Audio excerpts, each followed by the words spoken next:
বছর ঘুরে আবারও নির্বাচন। শেখ হাসিনার নেতৃত্বাধীন আওয়ামী লীগ সরকারের পতনের প্রায় ১৭ মাস পর অনুষ্ঠিত হল নির্বাচন, আর সাথে গণভোট, যাকে ঘিরে এরই মধ্যে আন্তর্জাতিক অঙ্গনে ব্যাপক আগ্রহ দেখা গিয়েছে। বিদেশি গণমাধ্যমগুলো একে একটি গুরুত্বপূর্ণ রাজনৈতিক সন্ধিক্ষণ হিসেবে দেখছে।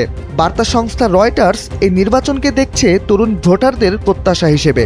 অন্যদিকে ফরাসি বার্তা সংস্থা এএফপি ভোটার উপস্থিতি প্রসঙ্গটি গুরুত্ব দিয়ে তুলে ধরেছে। তারা বলছে, বাংলাদেশের নির্বাচন কমিশনও ব্যাপারটি নিয়ে আশা প্রকাশ করেছে।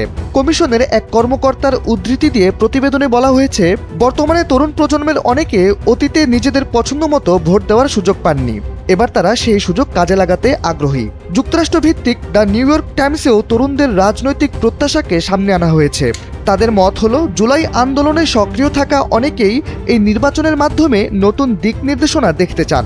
তাদের কাছে এটি শুধু নিয়মিত ভোট নয়, বরং সাম্প্রতিক আন্দোলনের ধারাবাহিকতায় একটি গুরুত্বপূর্ণ মোড়।